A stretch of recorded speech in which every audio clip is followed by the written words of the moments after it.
What's up, everybody? Welcome. It's the premiere episode on Rumble. We are here live. Hopefully we no longer have to worry about shadow bans blocking us. We can't say what we want to say. We can't talk enough about cigars or the whiskey. We get to do it all now because we're here live on Rumble. So welcome back to the show. Thank you for hopping over and joining us. I'm really excited about making this move, and I got a really special guest here this week that's a good friend of mine that I've been dying to get on this show. Welcome to the show, Sal. Hey, thanks for having me. Appreciate Absolutely, man. We've been trying to make this work, but you travel as much as I get harassed about traveling. You travel 10 times more than I do. Yeah, no, it's 2 weeks here, 2 weeks in Sonoma, wine country. Not there drinking, but I'm there working, but yeah. Just every other trip. Yeah, just every other trip. Yeah, when the wife comes down, then we got to add some drinking in. Visit a few vineyards, new local spots you found. Oh, yeah. So we've got Sal with us today, and Sal is one of my favorite people to get invited over to his house. Sal is like probably the best host you've ever met in your life. I mean, he showed up today. Like, I knew not to bring too much because, like, you guys know what the table normally looks like. 2 of these are mine. The rest is Sal.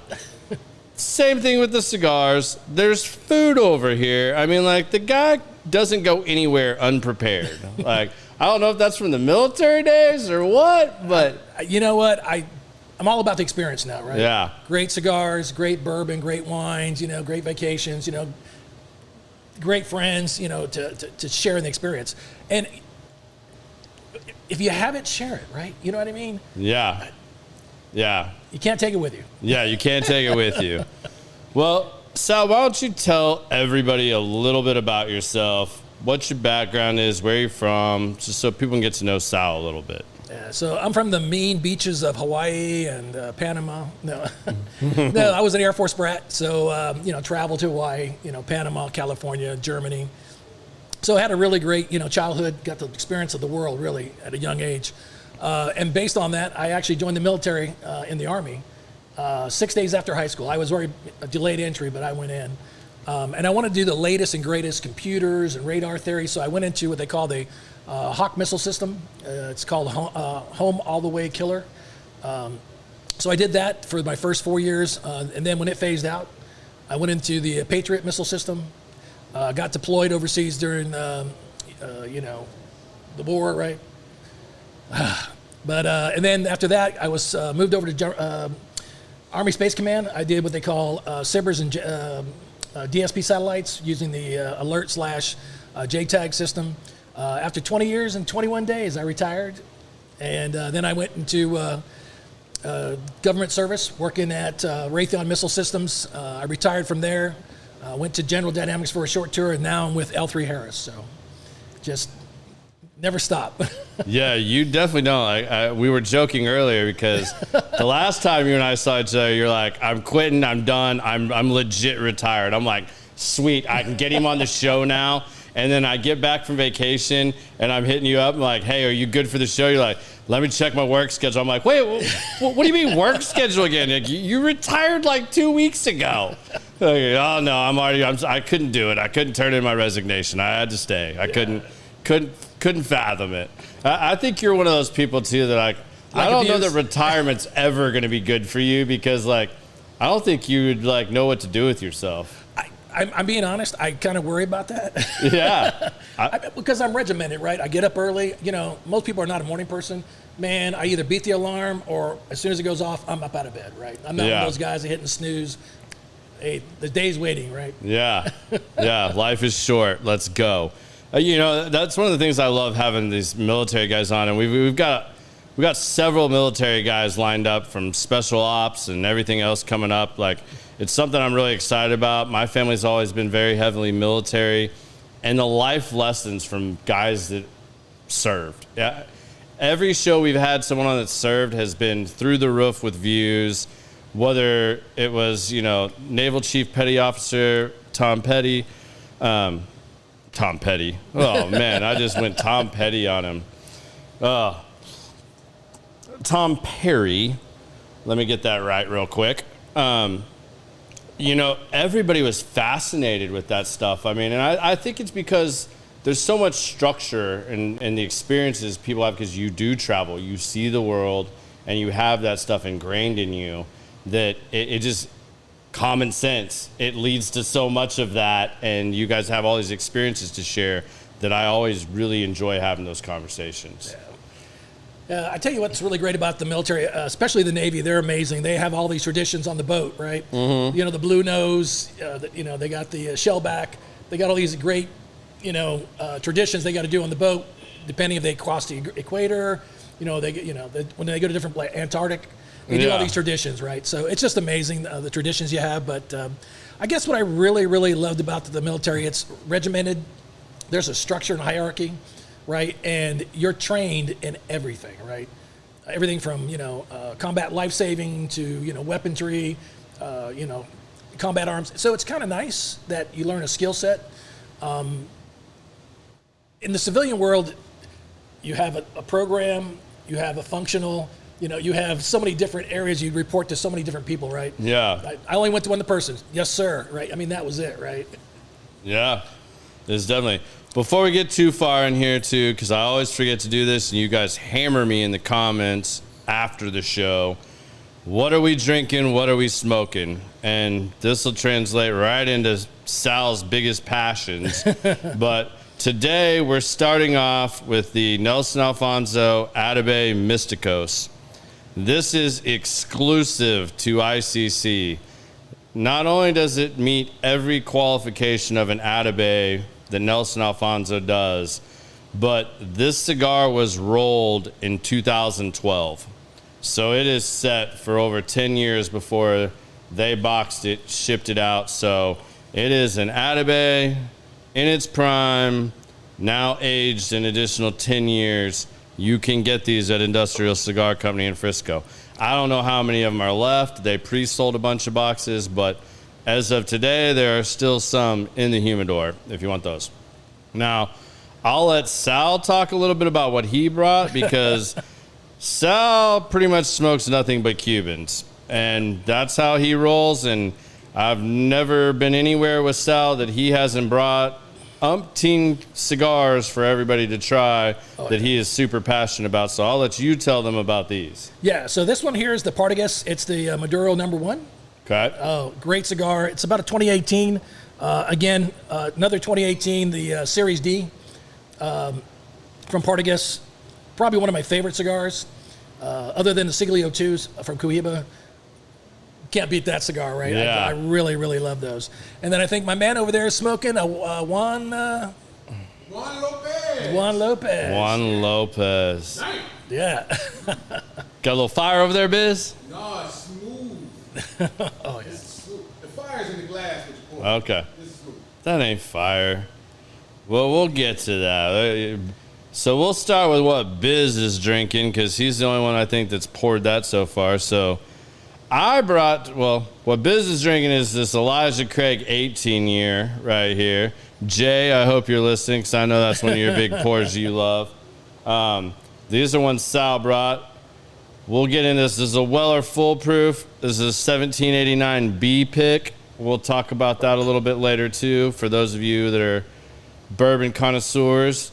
This is an Evan Williams 1783 small batch. This is what I am drinking currently. This is excellent. So that's the Heroes release. So the Heroes release.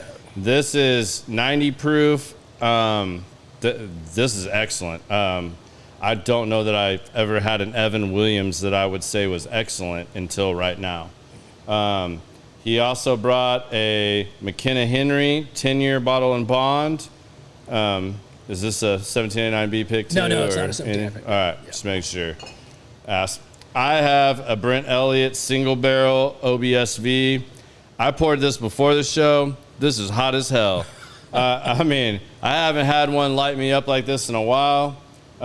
This is a little over 120 proof. Most Four Roses single barrels don't get up there like that, but that is legit. And then I brought this for my brother Dean. I hope he's listening tonight. I want to give him a little bit of shit. My brother's favorite chicken cock. This is a private cask, aged 7 years. This is an excellent bourbon. We got this on a bourbon trip recently to Kentucky. So, without any further ado, why don't you tell us how you started your bourbon journey? Because you are one of the connoisseurs, and maybe you can go into 1789B a little bit. We had Randy on the show. Oh, Randy's amazing. Several Randy years Blank. ago. Oh my God, he's amazing. Just talk about Randy. If you come across an individual like Randy Blank, you've such history about bourbon, just a generous individual to begin with. Absolutely. Were you at the house? He had the 23-year-old Pappy single barrel. I don't think he had that the time I was over here. I came over right after he had the show with us. Right, yeah. Oh my And gosh. we talked about the Pappy experience with him, the Randy Van Blankel. Yeah. So 1789B is a phenomenal club. It's a small group, right? We try to keep it very unique, and by that, it's a very long venting process. It almost took me about 2.5 years to get into the club. It's like the Skulls. This is like Dead Poets Society. There's only 80 members? I think we're down to about 70 right now, but I think we're getting a few members in. And it's just not about bourbon, right? This is what I love about the group. Since I've been with the group, I've learned more about cooking, how to use sous vide, how to do, different types of, after you cook your brisket, put it in butcher paper, let it, add some, maybe beer in there, let it soak, right? I mean, all these great recipes, cauliflower from Kevin down at the Chop House, how to make this incredible cauliflower mix he makes. Oh, it's about Armagnac. I would have never known about Armagnac if it wasn't for this group, right? Yeah. And then they do rum, they do wines, they do cigars, they do cooking. I mean, it's just a host and travel, right? Yeah. Post your travel pictures, right? Give us, great restaurants to go to, great places to stay, right? It's a community that just likes life and experience. And what I really like about the club, no religion, no politics, right? Just keep it about the club and what we enjoy, life, right? Yeah. It's a life experience with this group. And we've been doing some weekend Zoom calls for some blind tastings, and we've been doing what they call coffee and cigars on Sundays. Just get on, just if you want to join the group, just grab your coffee, grab your cigar, sit on your patio and just talk, right? That's awesome. Oh, yeah. Yeah, this is one of my top goals is to one day be able to be in 1789B. These guys are phenomenal dudes. Everybody that I've met that is a part of that group is absolutely amazing. Like you said, you guys don't just leave it as a typical bourbon club where you're doing these picks X amount of times a year, XYZ. You guys keep it super limited, super tight vetting, real close-knit group that, like you said, shares life experiences. Yeah. I mean, I see the photos from the trips you guys go on. It's all phenomenal stuff. I mean, you guys truly are like an extended family that really supports each other, puts stuff out there, educates each other, and teaches each other about other life experiences. Yeah, I mean, the group's phenomenal. I mean, they'll turn around and they'll be part of another local club, and they say, "Hey guys, we did this pick. Would you guys like a couple bottles here and there?" Right? They share. Guys will mule liquor from one location that has it to another location. Right? I'm doing the same thing. The next revival in Kentucky we go to, instead of flying, I'm going to drive, and I've been picking up a bunch of Weller Special Reserve for the guys on the East Coast who can't get it, right? Yeah. And, sell it to them at MSRP, right? There's no markup, Yeah. right? It's share it. They can't get it, bring it to them, right? Yeah. It's just a great, great club, man. That's awesome, man. So is that where your cigar journey started, or did cigar journey start in the military? No. So the cigar started with this club, right? It actually started as a cigar club, where it's like 1789C. And then when they went to bourbon, a large group, they just transformed from a cigar club to a bourbon and then expanded from there, right? Okay. And I got into it a little bit at first because the group smoked a lot of cigars. I did a little bit here and there, but meeting this group, my persona of the different types of tobacco, where they're grown and how they're rolled and the different types, it expanded and I fell in love with it, right? Yeah. And I learned so much about, age your cigars, right? Don't smoke young cigars. So I have a huge humidor, and I got about 80 boxes in there, and I just let them all age, right? I try to smoke around anything right now about 2018 or older. Yeah, something about 5 years of aging on it. You want to get that nicotine out. You just want to get that flavor, right? Profile, right? Yeah. You don't want that euphoria that you get from smoking a young cigar, right? Yeah. Absolutely. See, that's the other thing I love about hanging out with Sal is I learn something every time I hang out with Sal. Like the amount of knowledge you're able to drop on any one thing. And it's because of these groups and these things you involve yourself in, it's shared knowledge. Yeah. And, that's one of the things I love about industrial cigars up here, too, is, that's where I came in at, knowing more about bourbon when they were young. And a lot of the guys up here, I knew nothing about cigars. I like to smoke cigars. I bought some Cohibas on vacation, it was one of those things. So being able to share and have that trade-off of knowledge and have people help you along your journey, whether it's with spirits or cigars, is always a huge plus. The groups are phenomenal. So, I didn't know that much about wine, right? I knew a little bit, but these people post great reviews on certain wines that I've never heard of, and I'll just go get 1 or 2 bottles and see how it is. And if I like it, I'll buy some extra ones right now. So, it's been a great experience. I have to say my life has really changed being part of this group. It really has. Yeah. I wish people could experience 1790 the way we do, right? Yeah. And I love the fact, our group's not about flipping bottles, right? Yeah. It's one of the rules. We buy it, we drink it, right? Yeah. And one thing I wish I was in the group earlier, right? Because they would have taught me a lot of things like how the bourbon market grew and how it's gotten to the point where, you got to stockpile bourbon if you want to drink it later, right? It's not going to be on the shelf anymore. It's... I just wish I would have been earlier and got some of the stuff I really liked in the old days. I'm in the same boat. You've seen my bar at my house. I have so much stuff because I bought stuff from craft distillers and all this stuff, just trying to find unique things. And then as I honed in on what I really like, now I have a plethora of stuff. I'm serious. I've joked about this, but I'm literally going to have like a bourbon garage sale. Like I'm just going to invite groups of like 5 to 10 people over, come have some pours and buy some damn bottles. Whether they're open, closed, like there is 40% of my collection is for sale.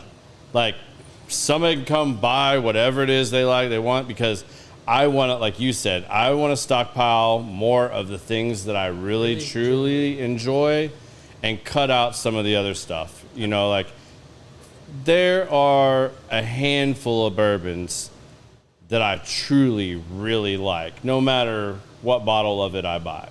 A Buffalo Trace single barrel is almost always going to be good and not suck.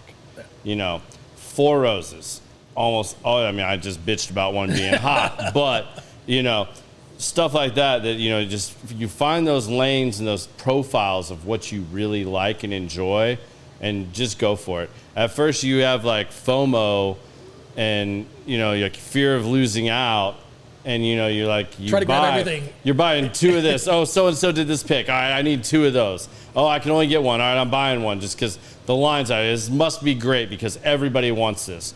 That isn't always the case, and I think that's what's nice about a group like 1789B, because there's not so many people and opinions involved as well. You guys all know what each other's profiles are. That I agree. And you can pick stuff within that profile. Whereas when you get to one of these larger groups and you're trying to do 500, 2,000, 10,000 people, you can't pick stuff that everybody's going to like. Nor can you pick something that everybody can even have one bottle of. So you get to a point where there's diminishing returns there. You guys go buy a barrel that produces, 280 bottles or so. Everybody can get 3 bottles.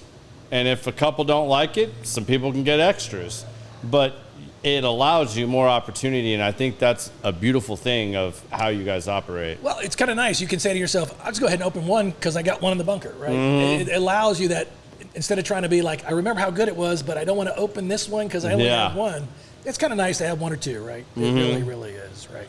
Yeah. Well, let's let's dive into a story that I think really kind of lets people know more about you and the kind of person you are and what's kind of helped you evolve. So to speak. I mean, it's one of the essential stories I remember you telling me when I first really got to know you.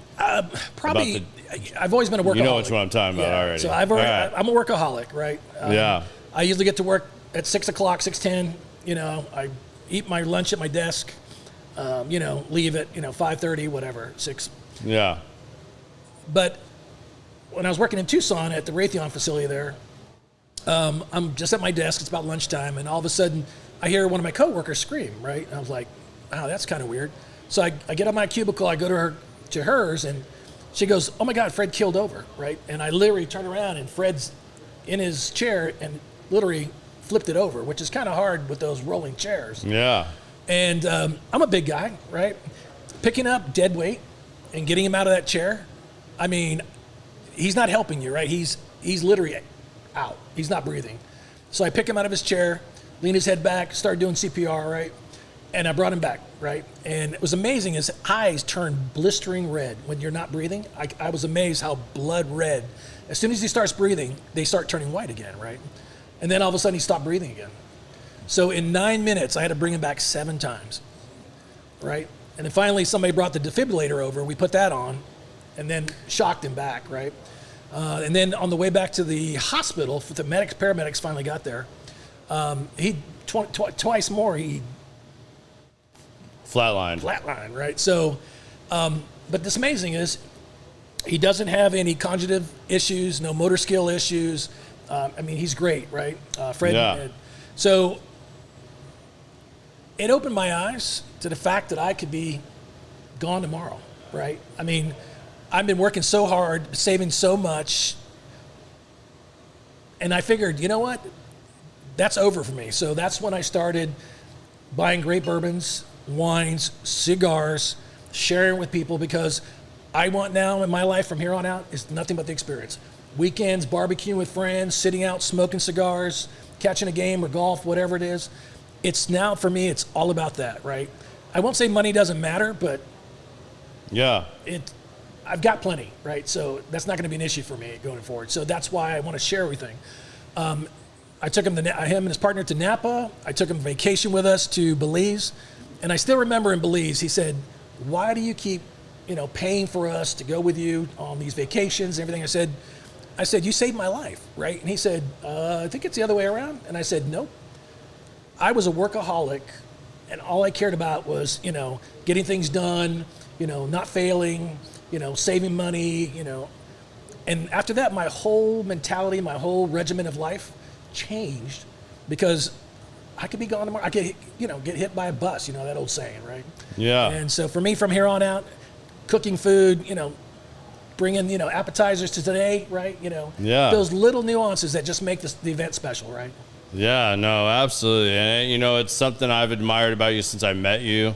And it's something I try to keep at the front of my mind, is that story and you as an example of how you live your life, because you truly don't let a day pass that, anything goes unnoticed, or that you're not giving it your 110%, or, making sure that you're not so caught up in the day-to-day stuff that doesn't matter at the end of the day. That's what I love about 1790B on Fridays around the East Coast does it, I think, at 3. We do it at 3:30. We do it at 2:30. Evening cocktail and cigars on Friday. They'll have a little podcast, a little Zoom call.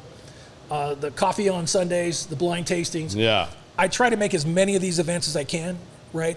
Because it helps me connect. It helps me decompress, right, with the people I enjoy being around. Yeah. It's just a great outlet, right? And again, this is what the club offers its members, right? It's just a great venue to, and some are members, some are non-members, some are guests, right?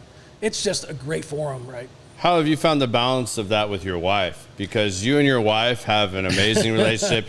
Your wife, Kathy, is another one of my favorite people, and I think that's important to talk about too, and like how that ties in with everything. So I'm being honest. I'm so blessed to have a woman that's technically independent, right? Yeah. Smart, hardworking, manages the finances, takes care of the household, When I was deployed a couple times, handled all the family and friends information, getting it all out there, how I was doing. It's great to have that kind of support, right? Because it helps you focus on your job and not worry about the distractions, right? And you can do good, right? Yeah. So she's always been in my corner, and having that kind of relationship where she's independent, where she can make decisions on her own and not have to, can I do this, Sal? Is that okay? Was this? She does those things, right? Yeah. And 9 times out of 10, she's perfect, right? Out of the barrel, right? Yeah. Yeah. So that's kind of nice. And, she knows I've worked hard my whole life. And if I want to buy expensive box of cigars, some bourbon, it's amazing is I've been at work and I'll get a photo. Dink. Do you need any of this? she's at Total Wine or Specs. Do you need any of this? It's kind of cool, man. So she supports my habits. So she's seen the stuff on your bar wall and she's like, oh, I'm going to play the innocent little wife that, hey, do you have anything interesting that I could buy for my husband today? I mean, I see that box of Weller Foolproof or Blanton's that you just had pop in back there. Yeah, that's always a good card to play. I know. When you can. Send the wife in first. Yeah, exactly. What do you recommend I go for next? I'm gonna let you pick. I would do the Weller Foolproof. All right, we'll go with the 1789 BP. Oh my gosh. All right. Oh man. These never disappoint. They don't, man. I mean, that Evan Williams was amazing. Like I normally, I don't think I can ever say that I had an Evan Williams. The Evan Williams single barrel. Now that it's only a Kentucky release. Yeah. I used to love it's $28. It was a great easy sipper, right? Nothing special, right? But just a nice easy drinker, right? And what's so funny was the first time I ever had that was in Kentucky at a event my company was hosting, and at the bar that's the only thing they had behind other than Jack Daniels, right? Jim Beam. And I said, no, I'll try that. And I fell in love with it from that moment on, right? Okay. Yeah, so, but sadly now it's only a Kentucky release, right? It happens. The good stuff usually gets limited in some way, shape, or form, or they find a way to narrow it down and make it harder to get. Yeah, so any viewers out there, if you see this bottle, do not let it go by. I'm telling you what, it is phenomenal. It's $19 for the 750. It's like $28 for the the handle. Don't let it go. I'm telling you what. I only found 3 in Indiana, and then I found 2 up in Oklahoma. 2 handles, and I got them in retail, right? So it's always. You haven't found any here in Texas? Oh no, not at all. Yeah. Stuff like that just doesn't seem to fly by down here. Like somehow it still gets on everybody's radar. Yeah. You have to travel to find some of that stuff. Well, so the store I was in, everybody's looking for something special, right? They're like, oh, there's nothing here, and they left, right? I'm like, I'll go ahead and take those 2 that you just passed by. They're looking for the taters, right? You know what I mean? But that's the tater effect, man. It happens to everybody. Oh yeah. I mean, if you can find it, it's great, but oh my gosh, I mean, for 28 for a handle, 19. Oh my gosh, it's amazing. So what would you say is some of the best advice or life lesson that you had in the military? When I first got in, my platoon sergeant, I was a private, and the first thing he told me is volunteer for everything. I was like, what? He goes, no, volunteering, right? I volunteered to be an armor, NBC weapon specialist, right? I mean, you became more well-rounded in the military and your experiences, right? When they had deployments, I volunteered to go, right? Yeah. I mean, being the guy that volunteers, they can count on you, right? It opens doors for you, right? So eventually, when I made E7, Sergeant First Class, assignment came up to go to Army Space Command, right? And it was really great. I got hand selected, right? It's very, very limited. There was only 9 people for that one unit I was going to.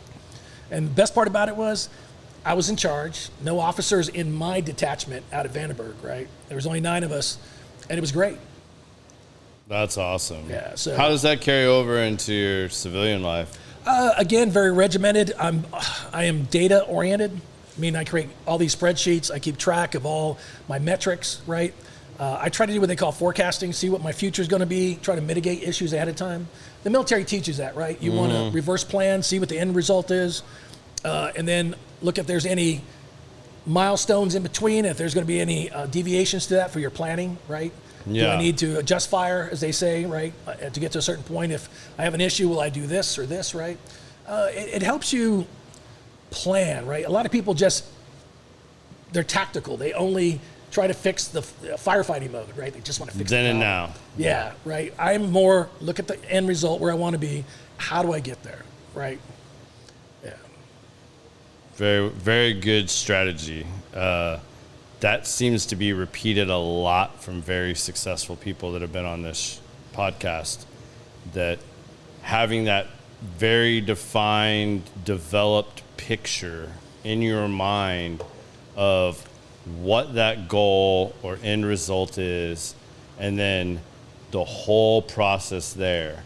And then I seem to see a lot of commonality on the people that are able to stay in that moment and enjoy that journey, because each step of that journey is getting to that picture that they're holding on to. But taking that mindset to reverse engineer it, not just set that goal, this is what I'm going to do, and day by day I'm going to do this, but like completely reverse engineering it, seeing it from the finish all the way back to, all right, well, here's where I am now. That seems to be a very crucial thing that you can apply it to everything, right? Everything from your job to finance, right? If I want to get to this much, in retirement, nest egg or whatever, if I'm not getting these returns, assess this, What's amazing about it, I can't believe a lot of people don't know what dividend stocks are, large cap, mid cap, what an I bond is. I'm just amazed. Today's young investors don't have a clue. They just say, oh, I'm in a 401, I've got this mutual fund, right? And I understand, companies don't offer individual stocks for certain things, right? Yeah. But there's other venues out there that people don't even look at, right? Yeah. And I'm just surprised that, they just say, I'm just putting my money in there, let it grow. It's true. And we've had a lot of wealth strategists, financial advisors and stuff on the show as well. And each of them have completely different outlooks. They have some similar, some different, and they all have their strategies in play. How did you educate yourself on those things that you're talking about that you're surprised that others don't? So what steps did you take, and how did you get so educated on those things? So at a young age, I've been investing since I was 20, right? Mm-hmm. So in the military, we didn't make very much money. My first paycheck in the military was $900 for the month. I was like, yep. There you go. But I have one rule back then. It was pay myself first, meaning that paid my bills, right? All your mortgage, your car payments, insurance, everything. But I always made sure I invested, right? And I kept my nest egg, a little bit of safety margin money put away for emergencies. But I always kept investing, right? And that was the goal. I had to pay myself that money to invest, right? And then after that, I started learning about different types of stocks, the returns.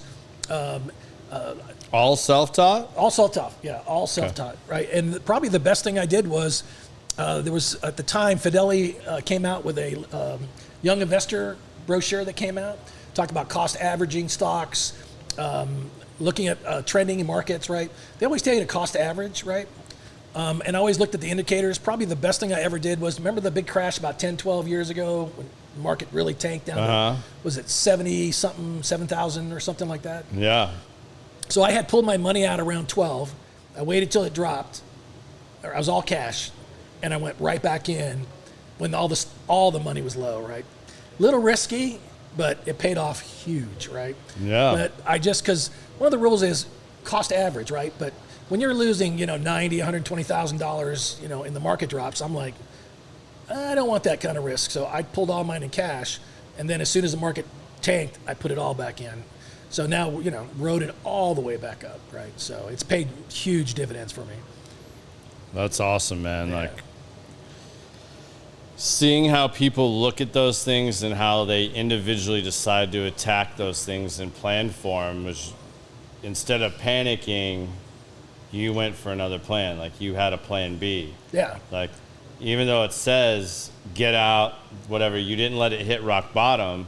You pulled as it dropped. I mean, and I'm sure even pulling then, you had a significant drop to get you to that point where it was like, do I cut my ties now or do I keep going? You cut your ties and said, hold on, I'm just going to pull this. I'll find something else, or I'll wait for that other moment. And then when it dropped, then you re-engaged. Yeah. And that allows you that growth opportunity. Yeah. Well, so like example, I have a couple of stocks. You know, you lost, say, $3 a share, right? Mm-hmm. I just bought more shares. So now I cost average between, you know, $16 a share and 23.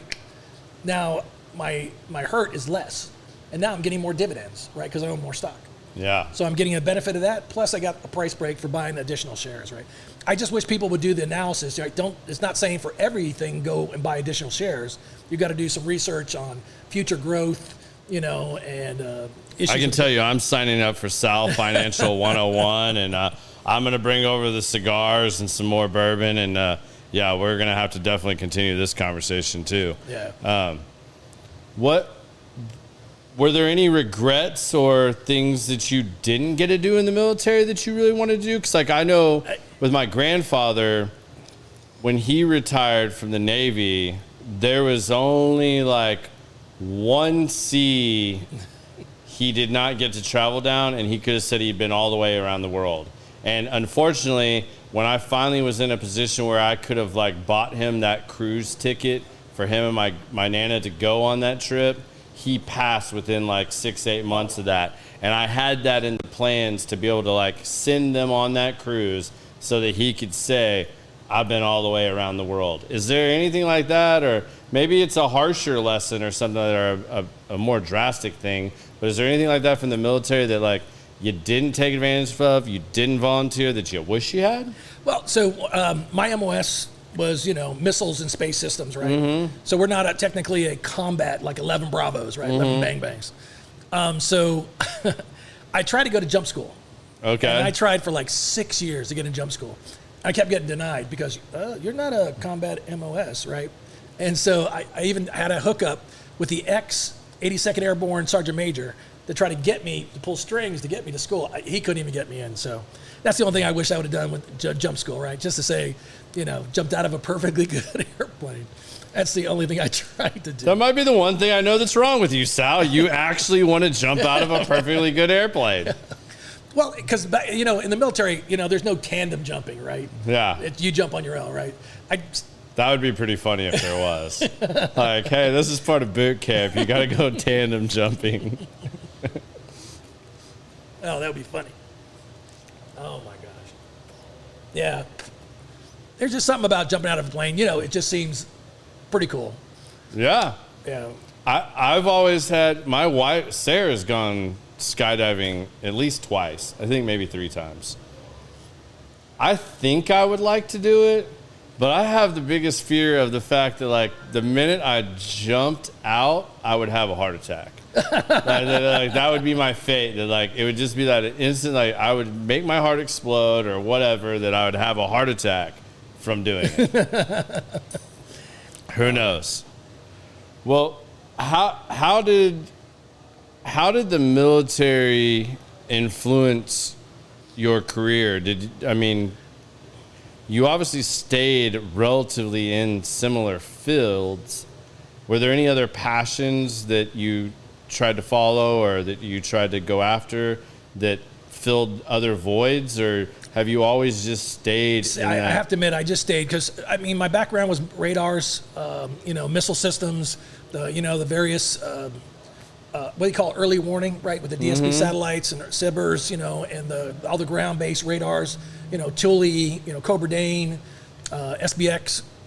So knowing the CONUPs and all the different capabilities of those systems really gave me a leg up when I went to as a contractor / you know, government support agency like Raytheon or GD and all those. Because what's great was I had the hands-on experience of actually using those platforms. Yeah. So unlike when I became an engineer, when I got my electrical engineering degree and I got my systems engineering degree and master's, I already had the hands-on stuff, right? So when I came to designing stuff, I know how to put the ergonomics, how to use it for CONUPs, you know, extended, you know, capabilities in the battlefield, how the soldiers are going to use it. So it gave me a kind of leg up on the applications of it, right? So it was a great transformation. You know, they gave me all the skill sets to use that in the civilian world, right, and help those companies, aid the warfighter, right? So Make it better. Yeah. So it's great. It's kind of weird. Guys who just went to college and started designing stuff, they just design stuff. I met the requirement. Yeah, but you can't do that in the field, right? You're like, yeah. And it's kind of nice, right? So it kind of gave me a leg up on helping people design things that were for maintenance modes, for operational use, right? And one example was the guy designed this, graphic interface, right? And I said, do you understand that that's for one site? You're going to redeploy in combat. So you want to do forward planning, right? I want to see what the satellite configuration is in that location. I should have a tool that allows me to look at the satellite links. Can I get 3 satellites there or only 2? Will I get different capabilities? So they were like, oh, didn't think about that, right? So it allowed me to help them design things that would be applicable to the warfighter. So that's awesome, man. Yeah. That's a huge tool to be able to like have the real field experience on top of all the back end stuff to be able to sit there and say that, like I look at that from a construction standpoint of, coming from being able to write the estimate, see it, do it, run the job, sell the job. You're able to, what has to happen from start to finish. And, that's probably my weakest link in there is short of the decorative concrete stuff I did, I hate running jobs. Like if you told me I had to be a project manager, I would tell you I'm turning in my notice. It's good to have some knowledge. And I spend time and I lean on those guys because I don't have that field application there, because there's times that I have to go to them and say like, this doesn't really make sense to me. Does this make sense to you guys? Because I know on the back end, if I sell this now the way I think it needs to be done, and you guys are going to tell me that's not practical, that's not going to work in the field, I'm actually going to need to do X, Y, and Z. It's great to have that experience to be able to do that. So if you don't have that, having somebody you can ask that is key, which is I'm sure why you get a lot of the consulting stuff you still do today. Yeah. So you grew up construction, right? Again, I designed my patio, right? Yeah. But when the guys built it, it was supposed to be a slant roof. And they came back and said, you know what? It's easier to build a straight roof. We'll just rip your roof off and we'll extend it. And I was like, I'm missing a roof. And they're like, it's okay. We'll put it on tomorrow. But again, they know how to do it. Their expertise, right? Yeah.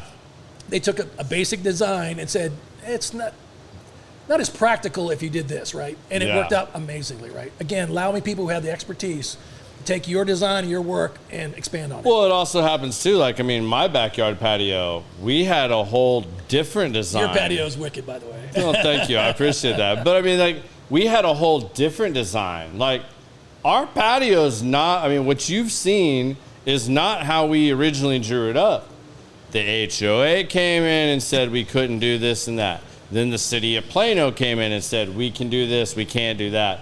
And it was to the point that we had the whole vision we had to be completely scrapped. And then we had to be able to look at it from a whole nother way. And I'm telling you, it's probably the second closest I've come to getting a divorce from the first time our house flooded in our very first house, because me and my wife, we had this vision and then trying to make that still work and speaking that fluently to each other. She's a realtor. She sees it from realtor eyes and a design perspective. And then I'm seeing it from construction and budget and, not saying she doesn't have those things too, but, I'm looking at it and I'm going, well, shit, we can't do the attached roof now because of the fire pit and because of the HOA. We have to have a gap. It can't be attached to the house. Well, now the closest end of the fence can't be over 8 feet, so it has to be at 8 feet. So if I can't attach it, I only have it at 8 feet, and I can't have the back end over. Well, that only leaves me with a 212 pitch on my roof. Well, shit, I can't even shingle that roof now. Now I got to pay more money and have it be metal, whereas we were going to do a pitched roof, gable, tied into the house, open cedar, soffit, we were going to do all this stuff. And that's all gone now. And it's well, do you want this more or that more? And then making those modifications and then trying to find a way to but if between the two of us, we didn't have all those field experiences. That would have been hell. I mean, I can only imagine how much you would have spent going back and forth with an architect or a designer trying to tie those things together. Oh, yeah. And I'm sure you run into that in your field all the time, that it's like these guys that just have the book knowledge come in and tell you this is how it's going to be done. And you're like, hold on, son. This is what's really going to have to happen. And then it's like, oh, now we're in the in-between and got to figure out the medium. So I didn't want to hire a structural engineer to do the concrete because, I got that big fireplace on the back end. So I said, I did the math, did some engineering, how much concrete, in the mortar, the brick's going to weigh this much, it's this tall. And I said, I got to be about 18 inches, maybe 20. I'm just going to go down, 26 inches down, right? So I dug it. They rebarred it. Poured a footer. Yeah, and they poured it. Well, before they poured it, the inspector comes. And he's like, why is it so deep, right? I said, well, I did the math, I did this and everything. He goes, probably 18 inches would have worked, right? And I said, I didn't want you to tell me to dig it all up and go deeper, right? So I said, I figured I'd go deeper, right? But again, I just, behind the napkin thing and did my math and that much. So, oh my gosh, man. Well, what would you advise somebody younger that is looking at going down the military field? What would you say to them in today's world and climate and everything there? Like, what advice would you give somebody looking at joining or wanting to join? Because you came from a family that was raised in it. You still wanted to do it. And I think it was an easy decision. But what about somebody that's maybe on the fence or something? So look at me right now, right? When I got 38 years old, I just did 20 years. I retired. From 38 years old, I drew a retirement. Retired. Since I was 38, right? So I got a pension since I was 38. And I still get one. And you get your medical, right? That's probably going to be the biggest driver later in life for most people, is their insurance they're going to pay when they retire, right? I don't have to worry about that. So you're getting a pension, right? I doubled down on my house. I paid off my house, right? And it gives you a great skill set, right? But most importantly about the military, it teaches you values and norms, right? I don't care about a person's, sexuality. I don't care about their color, their race. All I care about is that individual is competent. He's going to watch my back, and I'm going to watch his, right? None of those norms, those other things matter, right? And the military teaches you that you rely on the individual next to you, right? Probably the most important thing I learned in the military, right? And so when I see all the things in the news about X, Y, and Z, and it's disheartening, right? Because I didn't grow up that way, right? Mm-hmm. I grew up that you're a soldier, you have a skill set, and you execute to the mission, right? Yeah. And our overall goal is we're not going to fail, right? But when I look at people today and it's all about them or what I can have and, oh, you're this, group or you're this group. It wasn't like that in the military, right?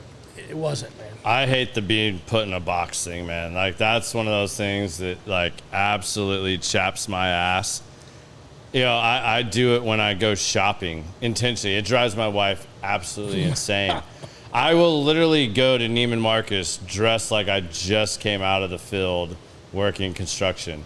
And I wait for that single employee that's going to come over and treat me like a normal human being and not put me in a box and assume that I don't have any money, that I'm just there, browsing, whatever. And then I make usually that kid's day because it's the youngest kid in the store that's barely worked there a month, and he's going to come over and do what he has to because all the older people and all the other people don't want to have anything to do with it.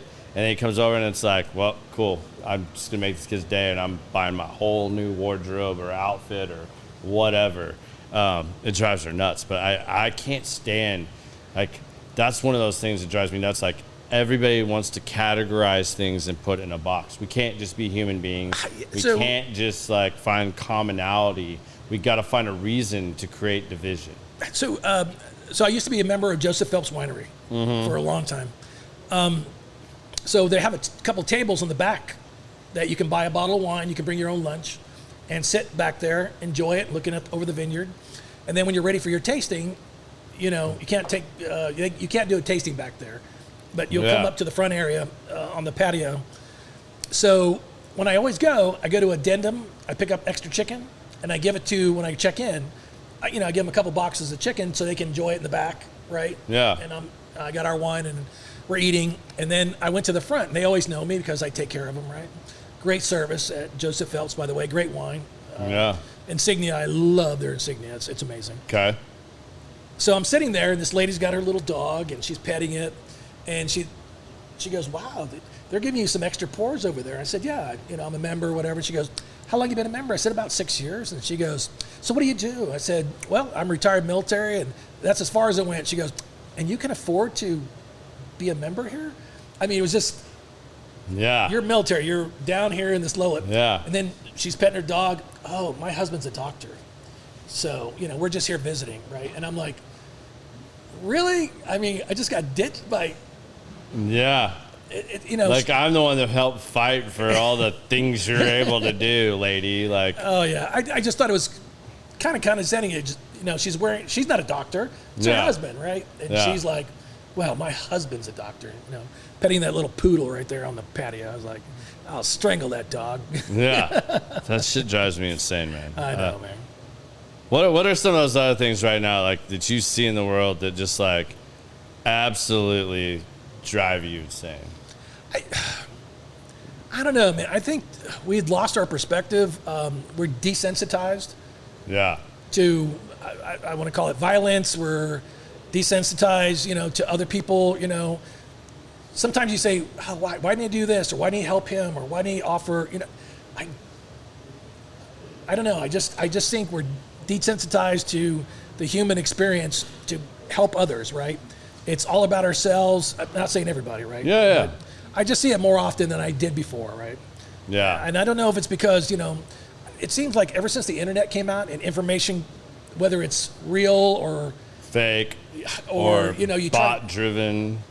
I probably the best thing my statistics teacher taught me is you can make any data statistically made Makes however sense. you want it, right? Yeah. You can get it to support whatever you want to do.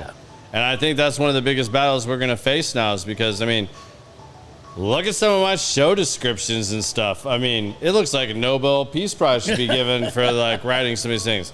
It's all AI generated. It's something that, like, lets you rock and roll, like, it's a great tool to have, but when you can't differentiate what was human and what was a bot, that starts adding things in. And I'm glad to be able to talk about and add some of these more difficult things in now that we're on Rumble.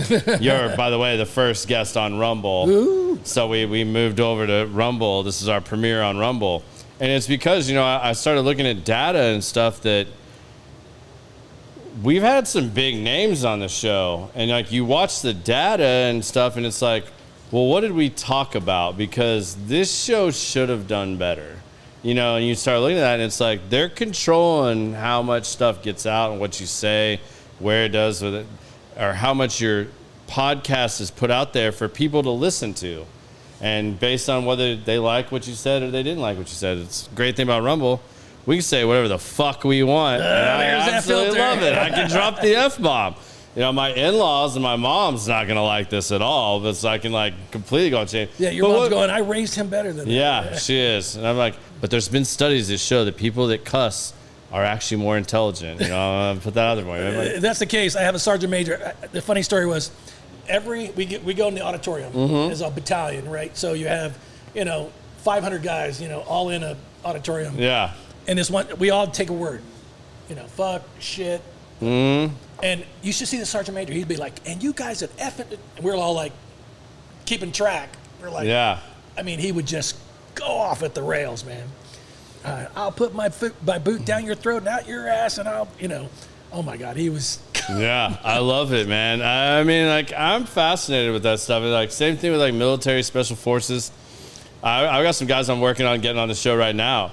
One of them, I'm gonna say his name. I hope he's watching. I hope this is one of those things he's watching. Ray Kashkar, Navy SEAL. I met him the other week. We had Robert O'Neill up here for the Bad Words podcast. If y'all aren't checking that out on Rumble, Go check out my boys' podcast, Bad Words.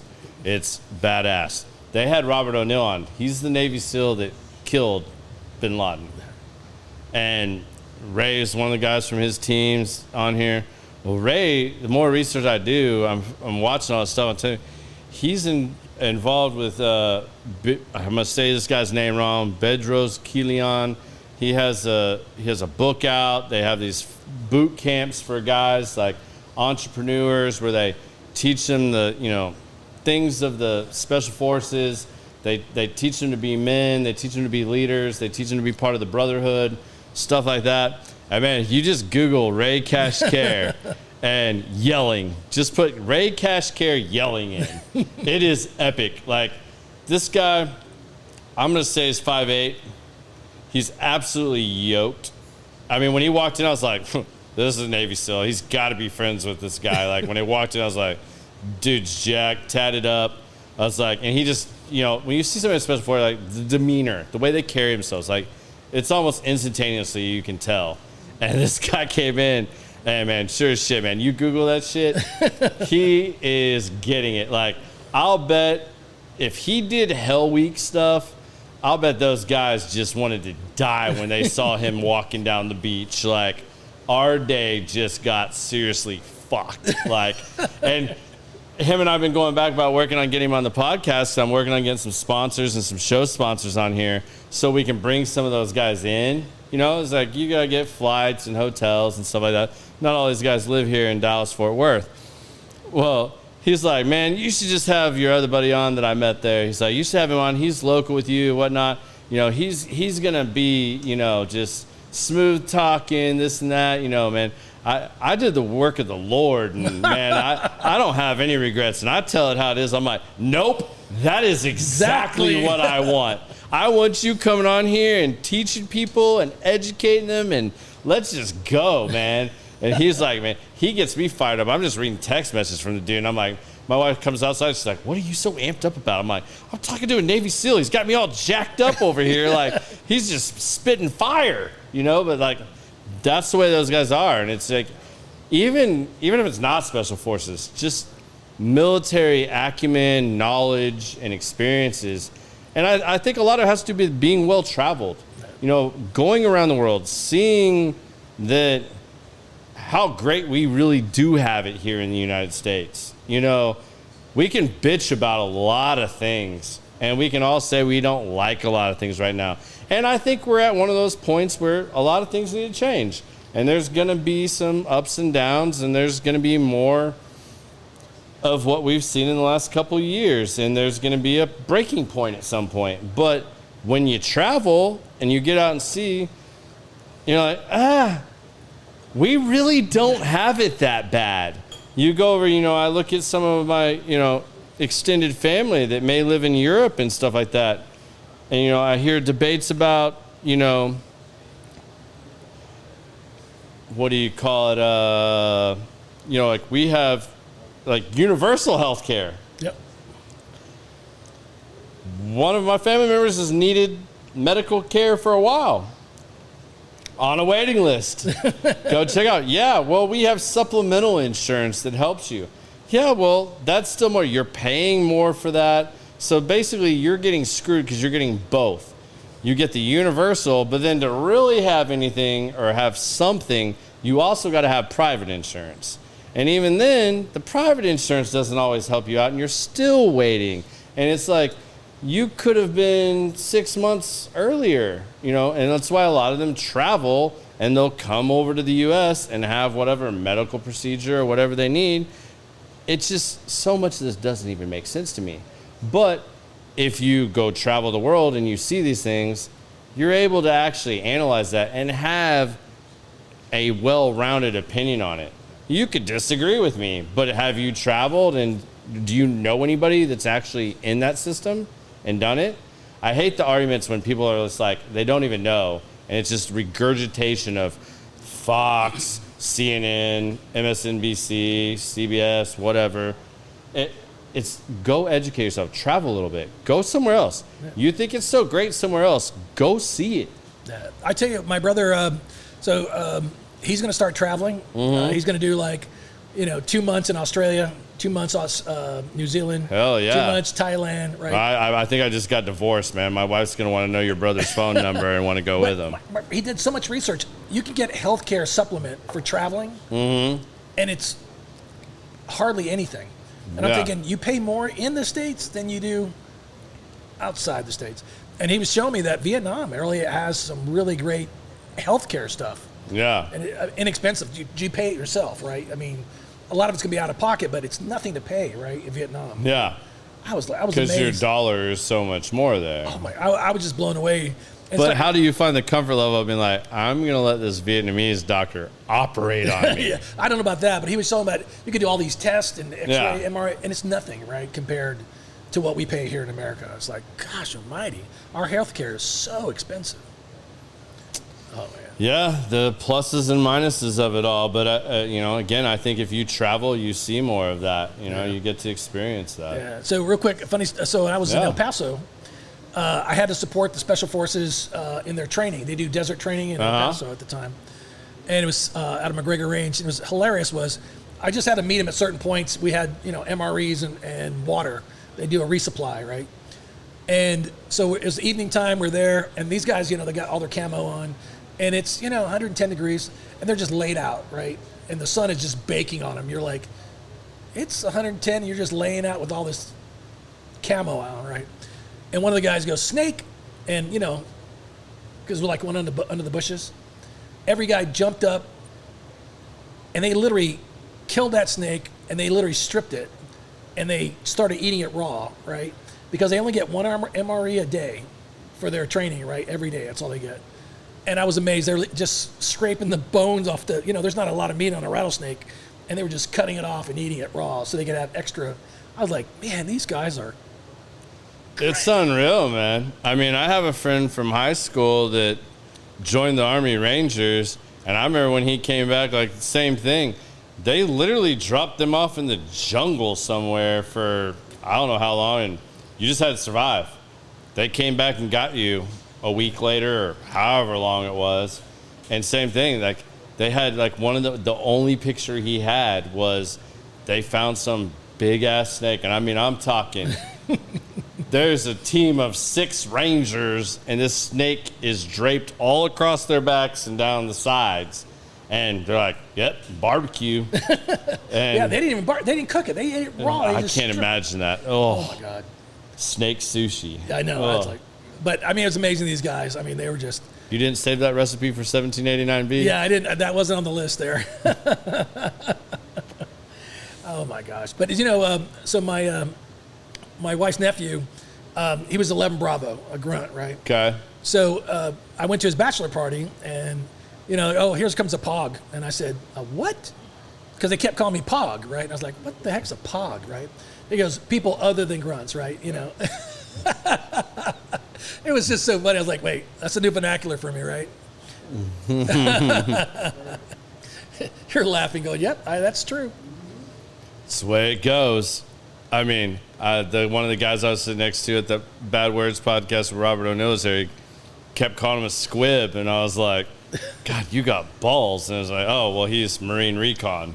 Yeah. So no wonder you're calling a Navy SEAL a squib. Like, all right, like that makes sense. At first I was kind of like, God, this old man next to me has some balls. Like, yeah. So when I was at Vandenberg, we were an Army Navy detachment. Yeah. They help offset us in the field. They actually have a detachment with us in the field. Navy does, and so Master Chief Kress was assigned to my unit. Even though I was an E8, he was E9.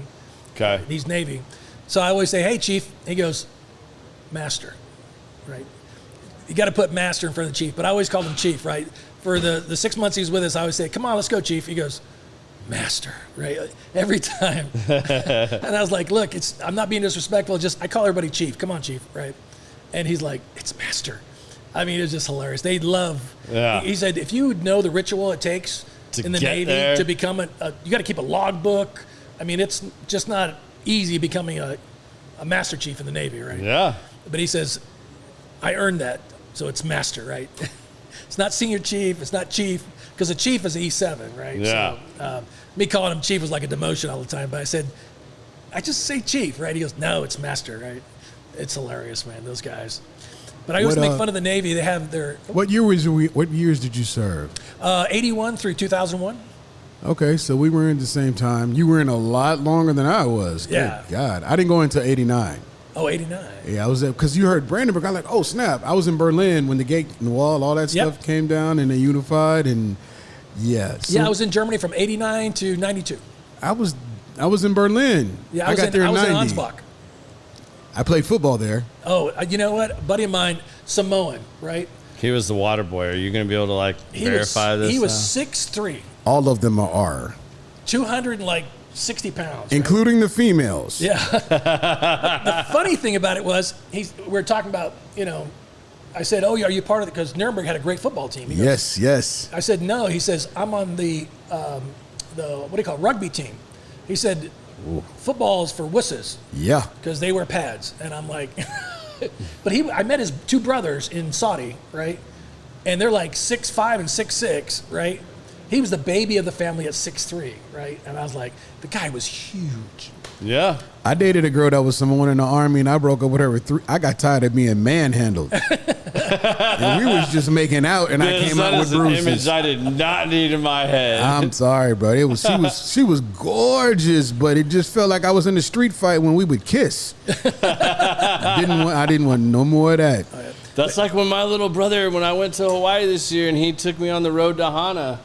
And you get into some of these little villages and stuff, and you start seeing these Samoan dudes So when you went to his house, he gives you this little, I don't know, looks like a skirt, and says, "Go in the bathroom, take off your pants, put it on." I was like, "What?" He goes, "My house, you have to wear that traditional wrap thing around." I'm shocked you didn't come out with a tattoo, chest tattoo, in the whole nine. I can't show it. No, it's still under confidentiality agreements. Wow, when you said the park thing, so our base was I was a Gulf, so we were Signal Battalion, and literally we shared the base in Berlin with all the 11 Bravos. So and every time we went out on the the economy is what we called it, went to the club or whatever, 11 Bravos on this side, everybody else on that side, and we would just stand each other on base, talk shit to each other. But if we were out in public, we were one unit. That was the one thing I did love. It was unity. But, it's kind of like a fraternity type thing. You're this, you ain't that. They used to call us chairborne. Not airborne, but chairborne. Yeah, but my son is in his 82nd. He's an E7 now. And he loves to jump out of things that fly. Broken his arm twice, cracked ribs. He has all kind of screws and things like that. And I said, what you doing? About to go up. See you later. He loves it. That's crazy. Well, I got to give my wife a little shit right now. I mean, Biz had trouble logging in to Rumble, even though I was sending him all the stuff, and then I did the same stuff, and it worked. It was the question mark. It was a shift thing. It was the question mark. Literally, I missed the question mark. We're up. We're good. My wife's had problems just getting on Rumble and following her husband's show. Your mom is here. I'm just going to point out that my mom, that can program a VCR and everything other important things like that, has not only followed and gotten on Rumble, but she's also like the first one on here that's actually got verified to comment and everything, which I know that takes process because I couldn't do that when I first started following Bad Words, because you actually have to get verified to be able to comment. It's a huge pain in the ass. Like, Rumble, for all the things it is great, still has a little ways to go on getting this to be a little bit smoother and easier for people to use. But I do love that we can say whatever the fuck we want. Yeah. And I'll not tell you really what, have to worry about certain things. I'm being honest. This is hot as fuck.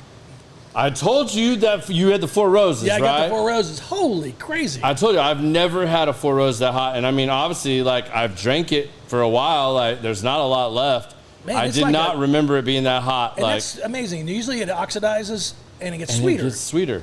And, man, this is like cinnamon stick on the back of your tongue, man. It's like Big Red on steroids. Wow.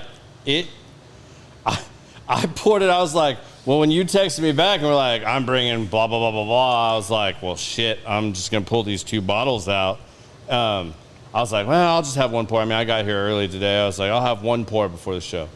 I poured that, and I mean, He thought he was going to give me like CPR or something in the back. Like it hit the back of my windpipe. Oh, we were sitting at the table. Crying. Yeah, he was about to fold. Red. It was looking like your coworker. He was about to fold. Quick. I was about to fold up. Like it hit me and it hit the back of my because I wasn't expecting it. You know, Four Roses is one of my go-to when it's single barrel. I don't like any other Four Roses other than the recipe on this. This is a OBSV. Wow, I know it's got the rye at 35%. Yeah, but like that damn bottle is hot. Yeah, it doesn't hold true to the delicate fruitness. No, yeah, the description is wrong. Brent Elliott got that one wrong. But I'm being honest, probably one of my top 10, always Four Roses. Always Four Roses. You know, that's the only vertical I've ever completed, and that's when I started my collection. I was like, I got to get all 10 recipes. Like, I had to do that. And I've sworn I'm going to do it, and you're going to be one of those people that has to come over when I do this. I haven't done it yet. I want to pull all 10 recipes out, put them down, and blind them, and see what everybody votes for and what actually is the best. Like, what of the 10 recipes is the best? Yeah. So we picked our barrel from Four Roses this year, and we did all 10 barrels. We picked the one we wanted. And, you know, they ask you afterwards, can you name the barrels? You know, we did it. And I was 5 for 5. Nice. Didn't even come close. What's your favorite Four Roses recipe right now? I think it's OESK. OESK is definitely my favorite. Yeah. Without question. Like that, I don't know what it is about that one. What is it for you? Because I can't pinpoint why I like that one the most. So I kind of like I know it's got the normal vanilla, caramel. But this one actually, I like it because it's a little bit more of like a cooking type of brown sugar, right? It's almost like it's caramelized. It's like a creme brulee and a Coke. Yeah, it Coca-Cola. doesn't get to that extra vanilla cream of the creme brulee, but I love the finish because the warmth, it doesn't go overbearing. Yeah. It just stays with you, right? I think that's what makes it. It's nice upfront sweetness and then just a nice warmth that stays with you, right? I just love it's just, I won't say it's, monotone, type of taste. It's just, it's up and just stays. And I just love that. Yeah. I really do. I like those. I want somewhere, I like a higher proof that doesn't drink like a higher proof. Like I used to like a lot of higher proof and now I'm etching back down again. You say that, to this date, I think there's only been one Stag's Junior that I've ever added water to.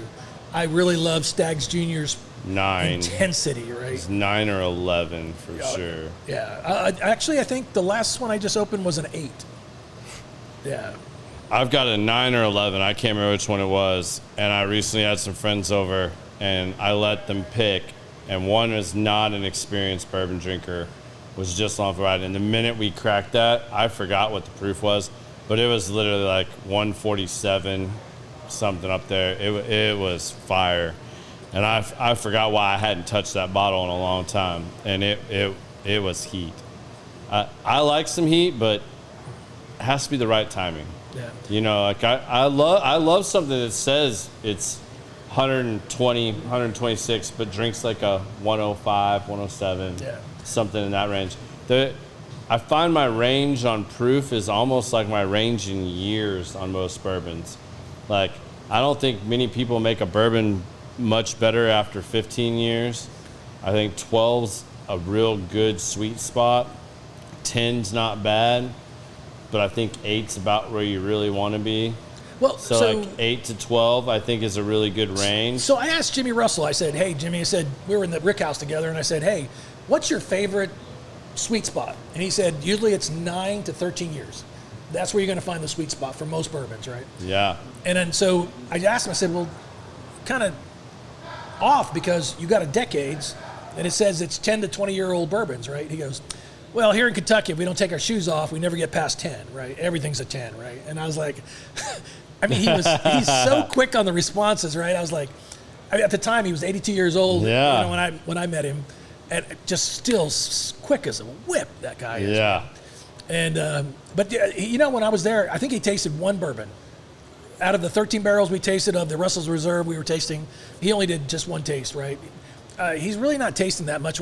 That event that we were at, right? But he rolled out some incredible barrels for. They did a Reed and Emerald, I think, and then some other barrels for another club. So That's wow, cool. it was amazing, man.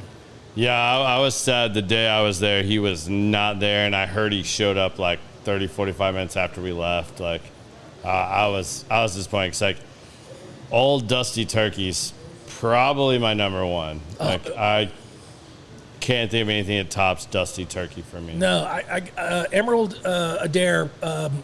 I was at his house about 2 months ago. He opened up some Old Granddad 114, some older stuff. Wow. Being honest, it was a caramel bomb. It was amazing. I was like, gosh. Do you think they're ever gonna like recapture? Like, we're gonna have another sweet spot like what they had? You know in what? The 70s. I and haven't 80s had the even. 8-year. I heard the 8-year Wild Turkey is really good, but I love the Wild Turkey 12, the export. I'm being honest. Like you said, you find something you like. I think I'm going to stock up on the Wild Turkey 12. I really, really enjoy I it. did that, not this last trip, but the trip before. I got my 2 bottles of that. And I've just got them sitting in the cabinet right now. It's like I'm not even opening those right now because I have so much Russells and turkey. If I sold off my collection and I just sold everything, and if I had to choose one, I would sell it all off or trade it all for Dusty Turkey probably. I think I would feel like I won at that point. that would be a fair trade-off for me. I had some of the old Fitz 10 years. Old Fitz. I had a 17 or an 18-year-old Fitz that I got. Yeah. Right before the crash, I bought off a guy for like $350, like a 17 or 18-year-old. That's my favorite bottle I've ever bought. Wow. And that was so caramel sweet, just right in the zone. Like, that stuff's impossible to find unless you're just going to pay a premium. I like the Russell, like the 2003, the limited, like some of those, like they're so good, but man, those are going for insane amounts still. Even though like the spirit industry is completely crashing and like not what it was by any means. Well, you know, a lot of the old yeast recipes are gone. Mm-hmm. You know, today's grains are hybrids of, you know, drought resistant, you know, insect. They're modified grains. You know, so, and then, you know, you got these new distilleries that are trying to use, you know, these weird grains. I know that Kevin the other day was talking about they use some small green batch that is some weird name, right? Yeah. And they're trying to be all eclectic, you know, in their distilling process, right? You know, I don't know. It's hit or miss on a lot. What do you think about some of these craft guys? You know, like a good friend of mine out in Bishop. He's going back into the seed, I don't know what you call it, like the seed library. And he's trying to bring back a lot of old grains. And, you know, like the Bloody Butcher, you know, like up until 5 years ago, that wasn't really being produced and around in great quantities. Some of that stuff's coming back. Do you think they'll achieve some of that with bringing back some of these old grains? Do you think they're going to have to find a new yeast strain or possibly cultivate an older yeast strain from some random source to get back to that? Or do you think it's just a cycle? Because, I mean, like, bourbon's done that for so long. Yeah. Like, there's always, I mean, whether bourbon's been at its peak, at its lowest, in between, back up, back down, there's always been great finds in between. Well, so Miguel gave me Woodville. I think it's the apple, that apple flavor that has an apple flavor to it. It's not apple flavored, But it's not apple flavor, but it has an apple flavor to it. It's amazing. I don't want to open it because I know I'll drink the crap out of it. It's just, it's so unique, and it's no flavoring, no nothing. Yeah. But it's just how they got to that profile. That strain produced that It's flavor. amazing, right? And I didn't think I was going to be a fan of it. And he let me try it, and I fell in love with it. I thought it was so unique, so amazing. And I can know how happy Miguel was when you said that, and he's like, I've got 3 or 4 bottles of this. Hey, Sal, I really want this 1789 B pick of this. Let's make a deal. I'm sure he was really disappointed that you liked that green apple that much. Never happened. Just shared for friends. Mm-hmm. Oh, my God. Nothing in return needed.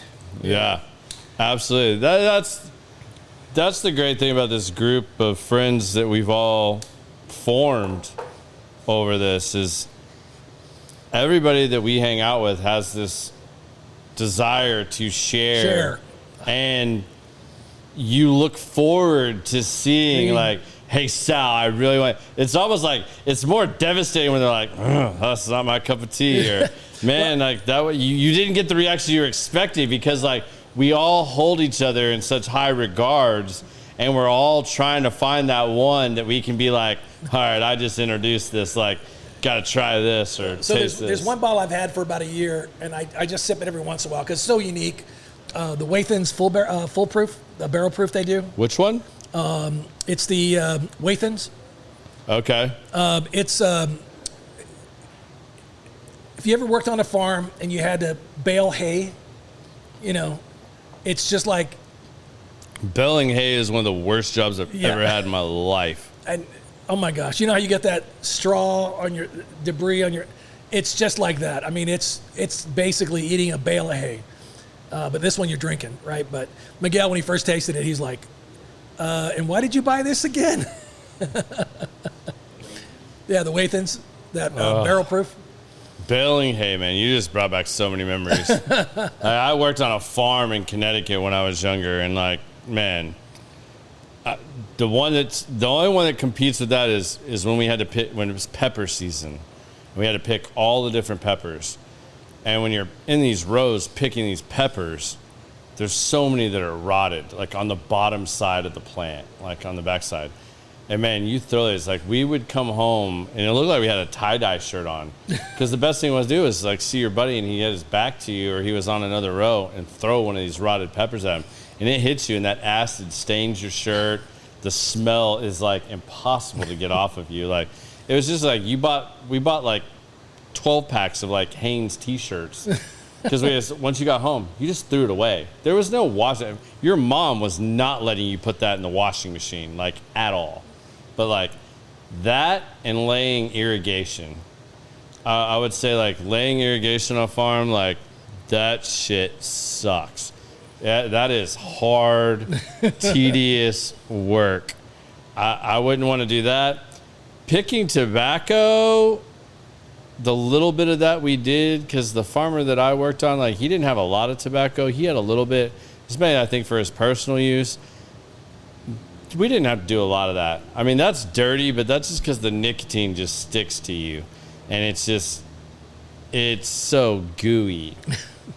Yeah, my dad used to tell stories about picking cotton down in Tubac, Arizona, and how they had to put like tape around the fingers to pull because it just shredded your gloves. I mean, it was. Oh See, if we were still on Facebook and just YouTube, we probably would have got shadow banned for saying picking cotton. I mean, like that probably would have happened. I'm just saying. One thing I love about being on Rumble. Oh yeah.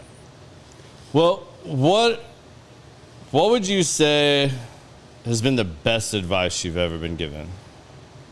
Best advice. Gosh. I don't know. That's a hard one, because I mean, there's been such great advice. You know, like I told you, volunteer when I first got in. You know, volunteer for everything, right? And I guess probably the best thing is, you know, I won't say it's advice, but you know, just treat others like you would treat yourself, right? Yeah. You know what? We're all human, right? I don't know where people get this status in life. They're above people. Yeah. I don't get it, right? Yeah. You know, It's sad. What What's the best advice you think you've ever given somebody? Like maybe that tied to a moment that. So, you know, my grandkids, right? You know, I tell them, Yeah. you got to plan for the future, right? And I know you're young, you're like, I just want to live my life. No, that's not how it works, right? You need to create a spreadsheet, you know, say, hey, I'm going to live in this area. This is my rent. This is going to be my utilities, my food, whatever, entertainment, whatever is my savings. Yeah. Plan it out, guys, right? And then measure yourself how you're doing, right? Because they'll get in a situation they can't get out of. They're like, oh, my rent's too much. My job doesn't cover my bill. You know what I mean? They're already behind, right? And that's the best thing I told them is just plan for everything, right? And just measure yourself. If you don't have metrics that you're looking at, right, and how you're doing, you can't make adjustments. You're going to get behind the power curve, right? Yeah. And, you know, same thing for their classes, right? Brandon, probably the best, my grandson, you know, he called me up and said, hey, you know, I'm not doing well in my physics class. Can you help me, right? Mm-hmm. Best thing ever, right? I said, thank you for calling me, right? Let me help you work through these problems, right? And all he needed was how to set the problem up. I said, look, get all your variables, right? Here's X, here's Y, here's A, B, whatever, you know. Set the problem up, get all your variables and say, okay, based off of this, what equation am I going to use to figure out this issue, right? You say, okay, I'm missing this numerator or whatever, you know, I need to figure this out. You're going to have to do this calculation, now do this. Once he saw how to set things up and execute, after that, he was just getting it, right? Just ask for help, right? There's nothing wrong with asking for help, right? And No, after that, you got to learn. he did so well after that. But just tutoring him and helping him, right? Just ask for help, right? What does a day in Sal's life look like? Like, do you have any like set rituals that like, I mean, because you seem very goal oriented. Are you a person that plans out your entire day? Like, are you, you know, like when I was a kid, my dad made me get on the Franklin Planner. I'm seriously considering going back to that because when I write stuff down and do that, I'm so much more productive. I accomplish more than trying to be fully digital.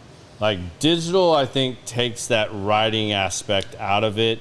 And there's a disconnect there when you're not writing things. Like I journal, I'm not always consistent with it, but when I am consistent and I do those things, like, does that help you? Are you a person that does that? Like, are you a Post-it note on the mirror guy of goals? Like, how do you operate in a day-to-day, week to week, month to month? No, so I create what they call a hot sheet. Okay. And I put what the date, the need date, right? I put the need date, it has to be completed for all my tasks, right? And then what I do is then I say, okay, this has got to be done by the 18th, by the 21st. And then I put the date, today's date. And it automatically tells me I got 7 days left, 5 days left, 3 days to get this done. And it helps prioritize based on that. And it's called my hot list. And then what I do is I look at my list. Do you do that personal and work, or do you just do that as a combined? Both. I do it both. Okay. My wife and my brother does it too, is when I travel, I create a spreadsheet that says, you know, I'm going to this restaurant, I'm going to this museum, I'm going here, you know, we gotta you know, travel to this location. I put all that in there. Now, whether we do it or not, that's a different story, but at least I have a plan. Yeah. We can modify it as we want. Because if you don't have a plan, you don't know what you're going to do, and you're going to just shoot from the hip, and it doesn't always work out, right? And it was great because when I went to Athens on a vacation, when I did all the research, museums are free on Wednesdays. So if I didn't plan or I didn't know, I might have went on a Monday and Tuesday, had to pay. On Wednesday, I could go to all these museums for free, right? So it helps if you plan and execute ahead of time. I said, okay, if I got to be at the museum here, I'm going to go to lunch here. It's great, man. I mean, but what's really great about, I call it the hot sheet for work. List all my priorities. I got an IBR here, integrated baseline review, or I got to do this and this and this. I got to have these data products ready. It helps me orient and say, okay, I got to stop working on this. I got to do this and finish this because it's due in 3 days, and this one's only due in 7. But I also do what I call the low hanging fruit. Those things I can get done in a day or half a day, right? So you've got to look at your list and at least do a couple quick things and then get back to the priorities, right? They take a little longer. So I recommend anybody just create a hot list, but make it a spreadsheet that you put today's date, and it should automatically calculate how much time you have left for all your tasks, right? I gotta learn how to do that. You're apparently a way better spreadsheet wizard than I am. But so, do you have a ritual or a process where, I'll use Brandon Frakes as an example because I try to model after him a lot. He's become a very good friend of mine, and he's one of the most productive people that accomplishes so much in a single day and yet measures it throughout the whole year. And I know, like, at the end of the year, he takes a day or two where he kind of like locks himself away and he just kind of reviews everything that he accomplished or didn't accomplish in a year. And then he like kind of like sits, lets that saturate and like meditate on it a little bit. And then he plans the next year or the next, however he breaks that down. Do you have a similar process? I mean, like, do you reflect back on it at the end of the year? Do you sit down and I don't do it for too many personal quarterly goals. or? I do it. So I have a 5-year plan. I keep moving, for all my finances and my trips and, where I want to take 2 vacations a year. So I'm planning for those events. Yeah. Because, I want to be one of those guys that works hard but plays harder. Yeah. So I actually plan my vacations and I try to hit those goals and make sure I put money away for those special events, right? So I always try to measure myself. Did I do my 2 vacations? Did I do my things right? And the reason is, I work a lot, right? Yeah. But I just want to make sure, Kathy is enjoying herself too, because, Kathy's retired. Yeah. So, I've got to make sure I take, that time to, that quality time away from work, right? Absolutely, man. It's important to have that balance. And a lot of people, myself included, are not great at that. It's something I try to be better at and work on constantly, and I think a lot of people could use that kind of advice in learning how to manage their time, because at the end of the day, time is your greatest asset. It's not necessarily money. I mean, money helps a lot, but you don't get back time. Oh yeah, you don't. So, and I think that goes to your earlier lesson, and living life in the moment, but planning your time and utilizing your time to the best that you can. And I think people find that they're happier and have better experiences when they do that, when they manage their time the best. Well, for me, like, the other day, Kathy, she came outside, she goes, "What are you doing?" I said, "Well, I'm, doing my quarterly spraying, the insecticide around the house, doing all those things." And she's like, "Oh," I'm like, "Babe, I got a list of things I've got to do, right?" And she goes, "Oh, I didn't know you were outside, right?" Yeah. I keep my own personal list of tasks I got to do. Yeah. And it's kind of nice when the wife doesn't have to remind you, right? Yeah, that's a great one. And, well, I don't know about you. I love to cook. So, I mean, when I come home, even after a full day's work, I try to cook. I love to grill and smoke. I wouldn't say cook. Actually, I would love to be better at cooking certain things. Now, Sarah is a very good cook, and she likes to cook on the stovetop and the oven and stuff like that. And like, she has her go-tos that she really likes to do with that. Whereas I am flat top grill and my smoker, my pellet grill.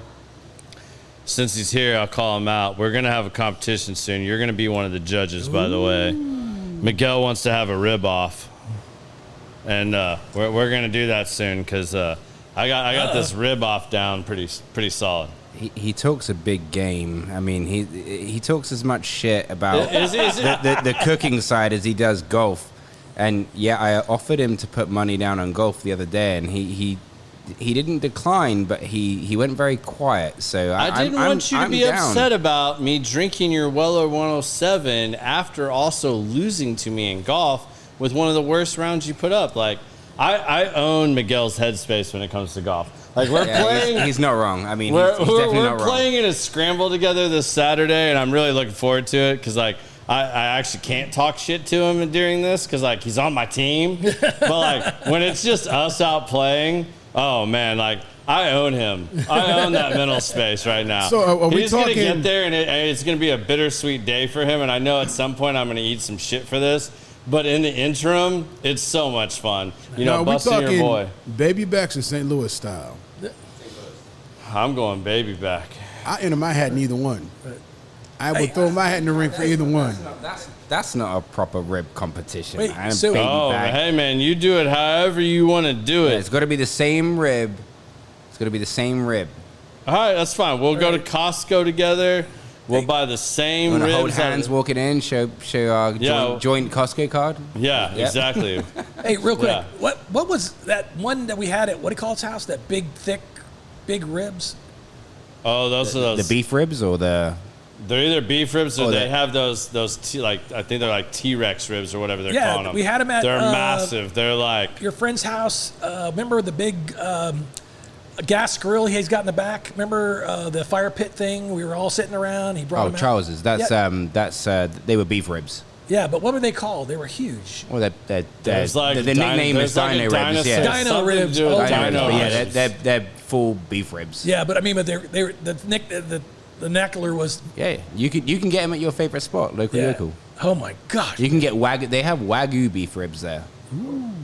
And I've brought them before, and I've smoked them before, and they are phenomenal. Oh my gosh. Hey, you do what you got to do to try to win. That's all I'm gonna say. Because it's gonna be just like your golf game. It's gonna come up a little bit short. Hey, for my man over here, headspace and timing. What does that go to? Huh? What weapon does headspace and timing go to? All I had was an M16, so I don't know. I had Okay. an M16, the computer I didn't know keyboard. if you knew the Ma Deuce, the Nope. M50. Oh, ooh, wow. I know the what that Cal is. 50, man. So You know are you a what? big You know gun what? guy too? I have a scar from that. In basic training, one of the round shells popped off and went down my BDUs and bounced around on my shirt, and I have a lovely, beautiful scar because it can't. Yeah, so I do know what an M50 is. Yeah, so funny story about that. So we were at the range, we fired our Patriots off, and then we got to go watch the Vulcan fire, you know, the self-propelled. Man, And it sounded like a big fart, right? It goes, and they just fired thousands around. Yes, But it's we got beautiful. there, the guy goes, hey, you need to back up, right? The guys on the turret goes, hey, you need to back up. So we like, oh, back here? So we, we get back there, man, he fires that thing, all that hot brass went right over, and we were just on our steel pots back then. Man, we were just bing, getting bing, bing, bing, bing, bing. Yeah. So a buddy of mine, he Down the front of got my one of the shirt. shells, went right down the back of his. Mine went down the front. I caught it in the front. I literally have a keloid right here from it. Yeah, so back then we had the OG 109s. Remember the tuck-in green, Yep. solid greens?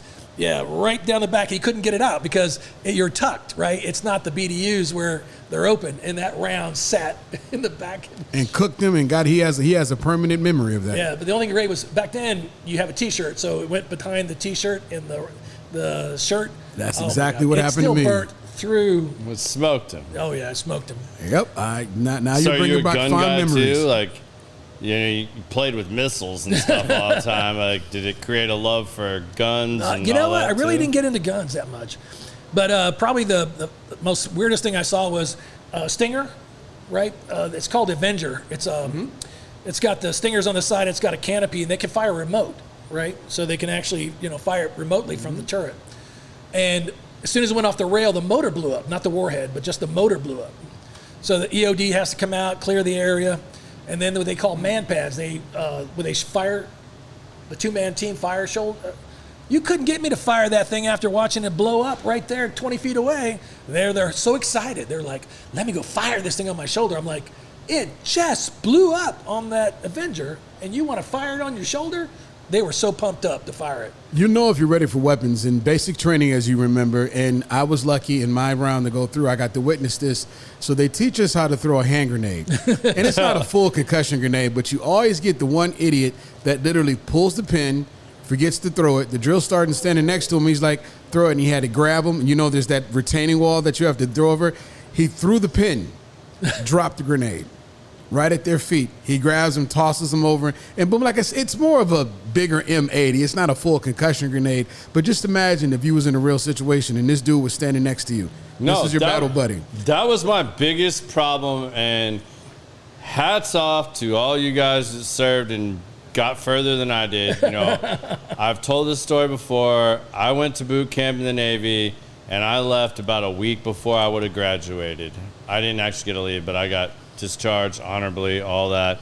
They wouldn't honor my contract. all that good stuff. But my biggest problem in boot camp was I didn't mind the guy that was really trying, go with the 300-pound guy that wanted it so bad and just physically was struggling to run the mile in under the 14 minutes or whatever. Yeah, 2 miles. Oh, you had a private pile. Yeah, you had a private pile. I mean, those guys I didn't mind, but these other dudes that were there because they were court ordered or didn't want to be there, and I'm like the whole time, this is one thought I knew I could never get out of my head when I was in boot camp was my life would be in his hands. And they're giving you all these stats, and you're looking at the stuff in the books they give you of more deaths and stuff are based off of accidents and somebody else fucking up at what they do,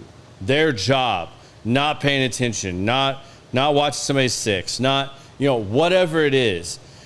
I could not get that out of my head because I felt like out of my class of let's say there was 100 guys in my barracks, there were 20 of us that actually gave a shit or were even remotely intelligent enough to get through this. These other 80 clowns were I was like, I don't want my life being in that dude's hands. This guy is an absolute moron. This dude can't tie his own shoelaces. And hearing stories like that about, they literally watch it blow up in their hands and I'm going to go shoot that shit. Let's go. And I'm like, yeah, I mean, I get it. You need a certain level of that too. Of these guys that just have zero regard, zero fear, and they're just going to go and do it. Cool. I get that. I was in the Navy. This wasn't the front line. We weren't Marines. This wasn't the grunts, the pogs, I'm like, these guys can't even tie their own shoelaces. How you get past, being able to accept, my life's in this dude's hands. I get it sometimes, and I get where those lifelong bonds come that, hey, we were always there for each other, and it's a brotherhood. But, watch some of these guys that literally, I keep saying can't tie their own shoes, but, there was a lot of that. I saw guys doing everything they could to get kicked out of the military and didn't want to be there. And I'm like, how are you convincing me that I need to be? You're talking about the grenade range. Probably the funniest things was everybody who threw a grenade, they stood and wanted to watch it. And the drill sergeant has to grab them and literally pull them down. They're like, how did I throw it? Whoop. We were watching because there's plexiglass in the back, and we're behind there. About Where'd you go to basic? Fort Bliss. I was at Fort Jackson. Oh, okay. But yeah, that's what he did. He threw it, and he's looking, and they're the grenade is literally sitting next to his foot. And I'm like, and we were all looking is he going to we wanted to see him get blown up. I was 17. We didn't know the human value of life at that time. I wanted to see what happened, but and then when it blew up, and it was loud, but it was just a big M80, and that was the bad part, because then because we were terrified to throw it at first, but once you seen it was just a bang, you're like, no big deal. Now, that's until they take 17, 18-year-old kids and start to fire live fire tracers over your head in the recreation of Omaha Beach, and you're crawling through the mud and under barbed wire and all that, then shit gets a little bit real. Yeah. I'm like, yeah, this is a little different. And you've already been out on bivouac for 3 days. And then they wake you up at 3 o'clock in the morning, throw you in the mud in the marsh, red ants, because we was in South Carolina. And you get on and you got to crawl from here to there, and you got 5 happy drill sergeants firing M16s and M50s at you, just smiling. And they say, I dare one of y'all to stand up, because you stand up, you're going to get shot. So, fun times. Oh, yeah. I probably so based on your scores at the range, if you were expert, whatever, certain guys got to fire the law. Back then, we still had the law. Some guys got to fire the 203. Some guys got to fire the Claymore. I got to fire the Claymore. That is a badass weapon, man. You set it up, and literally, they say do it 3 times. I went, it went off. It was like, and I'm behind sandbags about 40 feet behind it. Man, that all the sand just went. And in really big letters on the front, it Did says you get a face fire? towards enemy. Yeah. Don't read that backwards. Did you get to fire a lot of the missiles that you helped work on the systems? So I got it's a tradition is when you fire the Hawk or the Patriot missile, it's really cool. For the Hawk, it's a little red button that you hit the fire button. And after you fire it, you pull it out and then you wear it on your dog tags, right? So that shows that you fired a real missile, right? Yeah. So I didn't fire the Patriot, but I did fire the Hawk. So That's awesome. yeah, it was pretty cool. That's awesome. Yeah. Well, for those of you that have joined us on this very first Rumble podcast, I just want to give you my extreme gratitude and appreciation for joining us tonight, following us as we make this change. We're still going to post on all the stations and channels that you're used to, and we greatly appreciate you jumping over on Rumble with us. If you guys saw my post, please check out our website too. It's not 100% done, but I'm tired of saying that it's almost done. It's actually live. I'm going to share it with you right now. You can go to www.commonsensethepodcast.com. It's up. It's live. We're working on some merchandise and stuff for you guys, so that's going to be out there very soon. If you have a company or a product you would like to promote, go back and look at some of the ones we did in the season 1. Ryan Hensley had a show on here. We created a pretty awesome commercial for them that we post up here with his products. If you guys want to be a part of this, you want to have a sponsorship, we are going to offer, you can sponsor a single guest, because we have some guests that are going to require us flying them in, putting them up in hotels, stuff like that. These are guests I guarantee you would love to have your name attached to, that are big names, speakers, motivational, financial, ex-military, support the military, all these things. If you guys want to support a series of shows or be a monthly participant, reach out to me, send me a DM. We'd be happy to work out something with you and make that happen for you and promote you guys. Over the next year, we have a lot of big events planned where we're going to be tying the podcast into some multifamily events, some big trade shows that we're doing. Would love to have you guys be a part of that. So if you have interest in that, please reach out to me. It'll be something that we can all work together on. I'm open to promoting and being a brand ambassador as long as I believe in your product or can be behind that. I'm not saying I will say yes to all of them. We have a couple that we're working with right now. One's a beard company. Obviously that fits in very well with the beard. So, stuff like that. If you have something you want to talk about it, I'm open to having the discussion. So please let me know if that's something you're interested in. You can DM me directly or reach out to us on the webpage. But go check out the new website. There'll be a few more changes in the next week or two that you guys will see on there. Hope you guys enjoy that. We're getting towards the end of the first show here, so it's time for us to put Sal through the ringer. Well, first, so real quick, how did this all start? How did this all start? So I tried writing a blog for a little while about my business in the multifamily doing construction. I was too critical of my own writing. I did like 1 or 2 posts, and I kept scrapping everything. I was like, I couldn't feel comfortable putting it out there. Then when I became a private member here at Industrial Cigar Company and I was a member of the Atabay Lounge, I got asked to be on what was then Cigars and Guns, Cigar Talk Live. I did 2 podcasts with them and I fell in love with the format. And then, I didn't really think about a camera being here. I can just sit and talk and we can share great experiences, stories. People can learn from it. And I was like, that's what I want to do. So I put a plan together, I developed it out, and we're officially on a full year of doing this now. Like, this is officially, we started actually broadcasting shows last September. So this is a full circle of a year of doing one per week most of the time. Every now and then we have a week where we have to drop off. But next week we're going to be on Tuesday, back on our old time slot, because I have a corporate event I got to be at on Wednesday, Thursday, Friday. So it's not going to work. Same thing with the following week. We're going to be off the week after next, just because I have some work travel. But it really came down to, it was conversations with my friends and people I was being introduced to over a cigar, over a bourbon, tequila, some kind of spirit. And I just felt people could gain knowledge from that. And it seemed like a really good format and outlet to do it.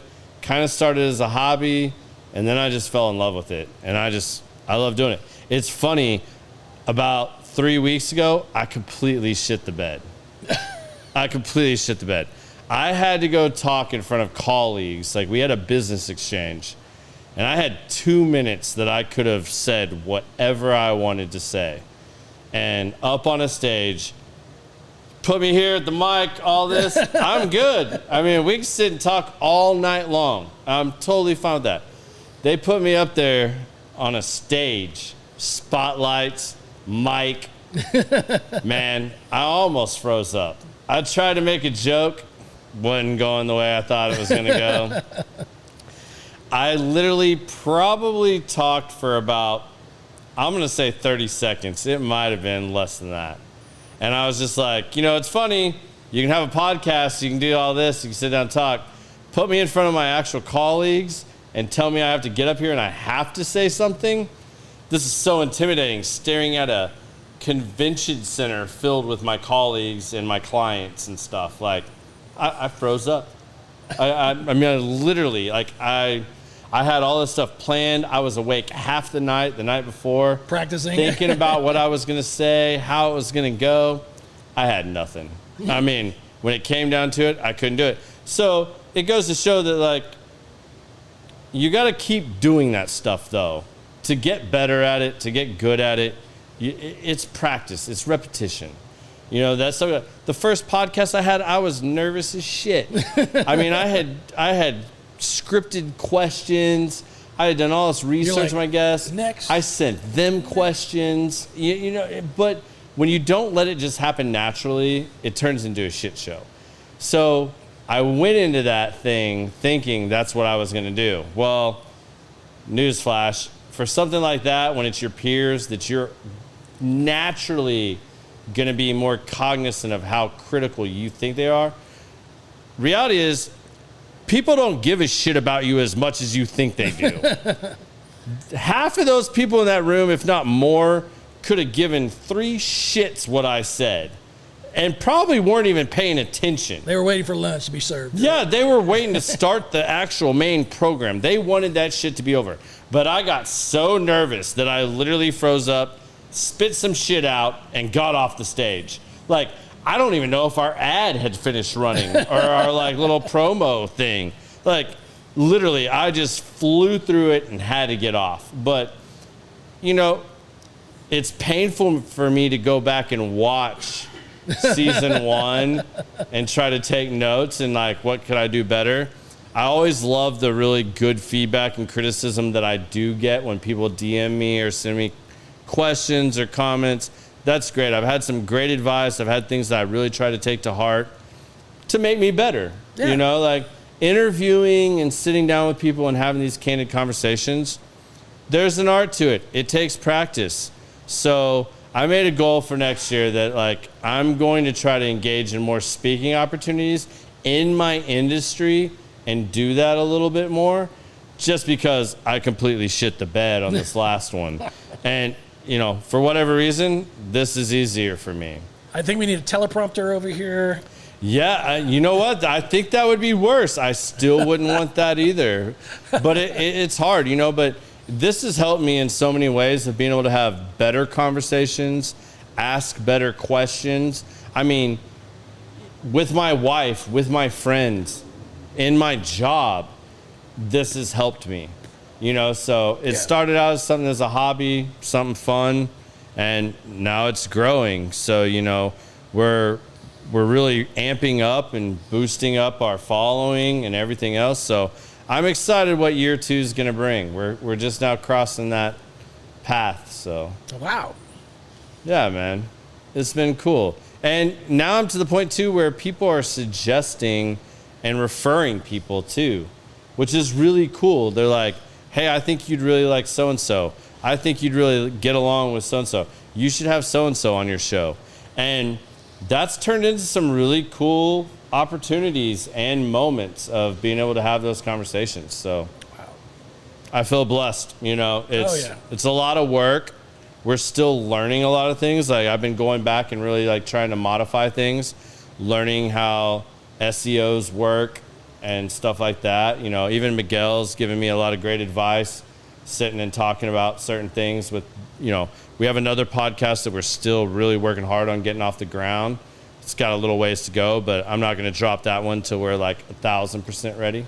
So. 1,000% ready. Yeah. I mean, we'll be 110 at least when it drops, but that one's going to be a much bigger kickoff to pull all the parts that have to be together for that. But enough talking about me and that journey. It's time to ask you the 2 things that we end every show with. What? Oh, smoke's killing you between those fans and that heat. Normally it gets me. So, the first one is, if you could leave your children or grandchildren with one piece of advice, what is that piece of advice going to be that you're going to leave them with today? Wow. I don't know. That's a tough one because life is full of so many unexpected challenges, surprises. You know, just have a zest for life, right? I learned it kind of late, I'm being honest. Yeah. I learned it kind of late, so I just hope they're young, they're ambitious, they want to get to that next goal, that next horizon, right? But I hope they don't miss all the great things that go with it, right? Absolutely. I just hope that for them, right? I'm being honest, I missed a lot of it, right? I did. You know, when I was deployed overseas, you know, I was away from family and friends a lot. You know, though I had the military community friends. Yeah. You know, I lost a lot of connections with, you know, all my cousins. We were very close growing up in Tucson. And we all went our separate ways, but, you know, a lot of them moved back there. I did for a short period of time, but I moved out here to Dallas. But I just hope they don't lose sight of the values of family and friends and, you know, the people they're with and make the most of it. And just not try to just grind it out. I really don't, man. You know, I missed a lot of that. I'm being honest. I did. That's great advice. Now, the only other thing we really ask you to do is we have a segment called My 2 Cents. You get to give your 2 cents to the Common Sense followers on anything you want. It can be something you didn't get to say, something I didn't ask you, something you just want to put out there. Or it could be just your end of the show, words of wisdom, words of advice. But you can go wherever you'd like with it. Wow. I would say, to your point, right? And one of your kids is listening, by the way. Angela is on here and just commented. Oh, Angela, okay. You know what? I have to say, do your own research, right? Like you mentioned it earlier. Yeah. You see something on CNN. Oh my God, we have an issue, right? No, go look at the issue, right? People are going to give their own perspective, their own skew on things.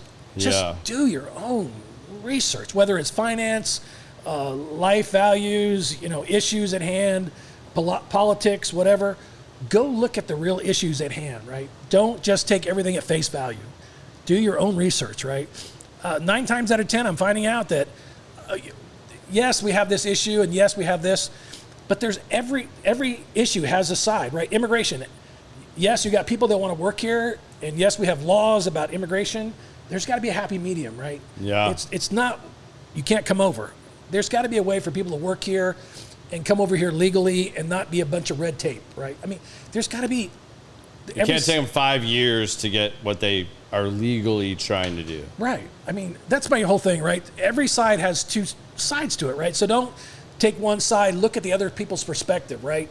I mean, and that's how, if you look at a court case, when people try something, you just can't give your argument. You got to show a basis why their position, while it's got merit, is not the best, right? Each side does have merit, right? So please do your own research, right? Just don't say, oh, we have an issue with immigration, they can't come over. There's issues that could be immigration, finance, whatever, right? Yeah. So do your own research. I agree 100%.